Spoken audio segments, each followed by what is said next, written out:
आज हम लोग श्रीमद् गर्ग संहिता के गोलोक खंड के चतुर्थ अध्याय के 42वें श्लोक से प्रारंभ करने जा रहे हैं।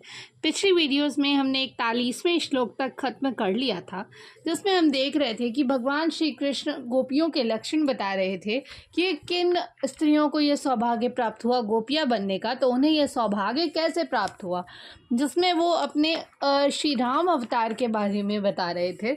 जिस श्री राम अवतार के वक्त उन्होंने कुछ स्त्रियां उन पर मोहित हो गई थी, मन ही मन उन्हें अपना पति मान बैठी थी। जिसके पश्चात मन सापी वरम रामो ददौ ताभ्यो यशेषवित् मनोरथम करिष्यामि व्रजे गोप्यो भविष्यत। उस समय सर्वज्ञ श्री राम ने उन समस्त स्त्रियों को मन ही मन वर दिया, तुम सभी व्रज में गोपियाँ होगी और उस समय मैं तुम्हारी इच्छा पूर्ण करूँगा। यानी कि उन्होंने अपने मन ही मन में श्री राम को अपना पति मान लिया था।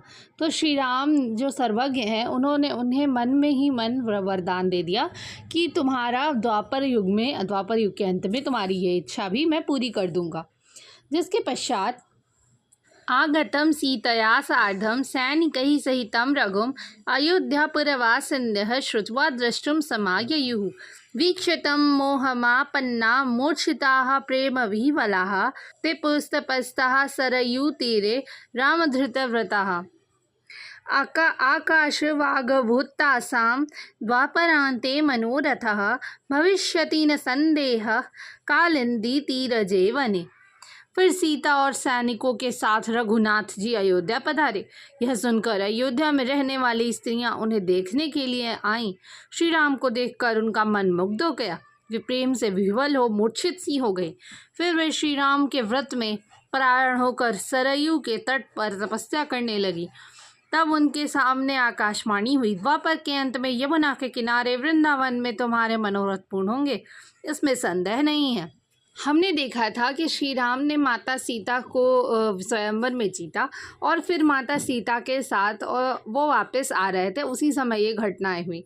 उसी समय जब वो अयोध्या आए तो वहाँ की स्त्रियां उन्हें देखकर फिर से प्रेम विह्वल हो गई और इस बार वो सरयू के तट के किनारे पर उनके लिए व्रत में प्राण होकर तपस्या करने लगी।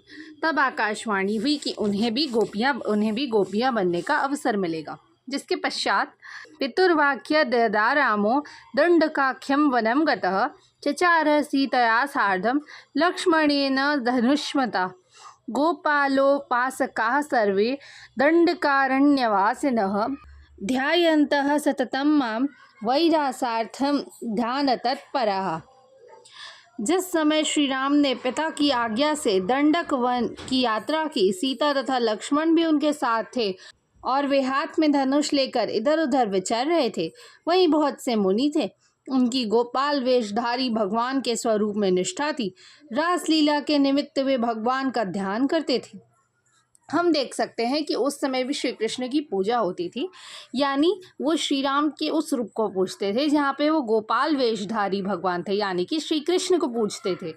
तो उनका रासलीला में उनकी बहुत ही रुचि थी और वो रासलीला करने वाले भगवान का ध्यान किया करते थे, श्री कृष्ण का ध्यान करते थे।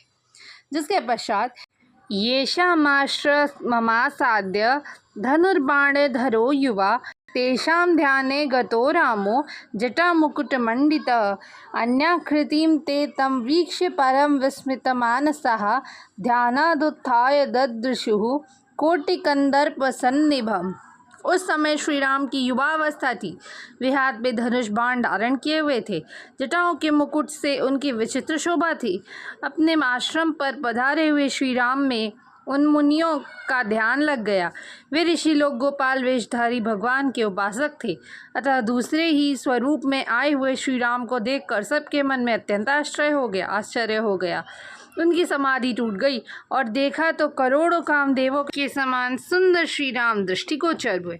हम देख सकते हैं कि अब वहाँ पे जब वो श्री राम जी पहुँचे तो उन्हें देखकर उन्हें अवश्य ही आश्चर्य हुआ, क्योंकि श्री कृष्ण दूसरे रूप में आए थे। जिसके पश्चात उनकी समाधि टूट गई और वो इतने करोड़ों कामदेवों के समान सुंदर श्री राम को देखने का सौभाग्य प्राप्त कर सके। धन्यवाद। आज के लिए बस इतना ही। हम लोग आगे के श्लोक अगली वीडियो में करेंगे। तब तक के लिए जय श्री राधे कृष्ण।